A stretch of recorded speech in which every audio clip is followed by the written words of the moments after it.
Tarif extérieur commun de la CEDEAO, il entre en vigueur le 1er janvier 2015. Les 15 pays de la CEDEAO s'engagent ainsi dans une nouvelle union douanière.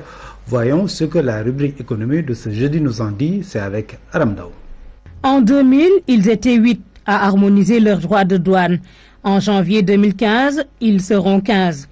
Le tarif extérieur commun de l'UEMOA, après 14 ans d'existence, va céder sa place à celui de la CEDEAO. 15 États, un seul mécanisme de taxation des marchandises importées. C'est-à-dire une politique fiscale, douanière et commerciale commune. C'est-à-dire vous avez un seul droit de douane qui s'applique à tous les produits d'origine tierce, quel que soit le point d'entrée sur le territoire douanier de l'Union douanière.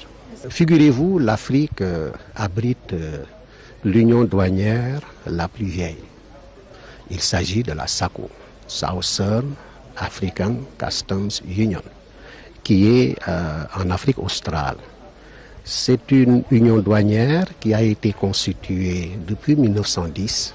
Le texte de la CEDEAO s'est largement inspiré de celui de l'UEMOA, mais il y a une innovation majeure.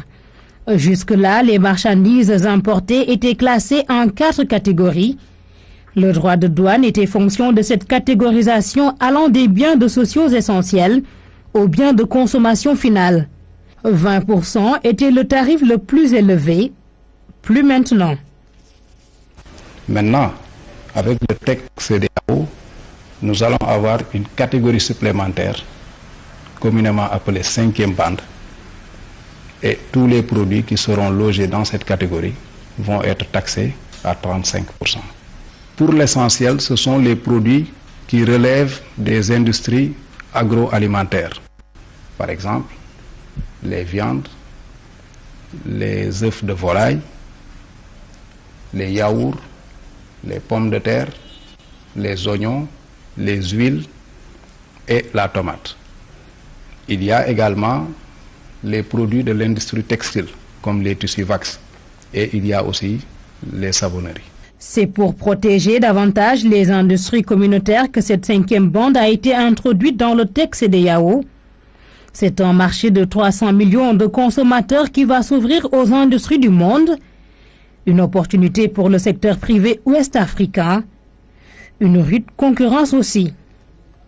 Il va falloir à tout prix sortir de la notion de petit marché domestique pour s'attaquer maintenant à ce grand marché régional qui est 4 fois supérieur au marché français, par exemple. Il y a quand même un certain nombre de contraintes. Si vous voulez envoyer de la marchandise de Dakar à Niamey, les coûts de transport et les coûts logistiques afférents à ce transport vont être tels que de toute façon, vous ne serez pas compétitif sur le marché à l'arrivée par rapport à un produit qui aura embarqué dans un port français, qui sera arrivé directement à Cotonou et de là, rupture de charge sera montée à Niamey. L'impact réel du texte de la CEDEAO sur les économies n'est pas encore totalement maîtrisé.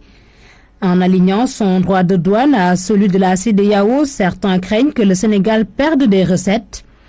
Une crainte que certaines études dissipent. Il est ressorti de ces études qu'il y aura des gains de recettes de l'ordre de 3,88% pour le Sénégal. Alors, au niveau national, nous sommes en train de mener une étude avec la direction des prévisions et des études économiques. C'est cette étude qui nous permettra de mesurer l'impact réel que le texte aura sur l'économie sénégalaise. C'est une autre dimension, ce texte de la CEDEAO. S'il parvient à répondre aux attentes, c'est toute une économie d'un espace qui va rayonner. Le tarif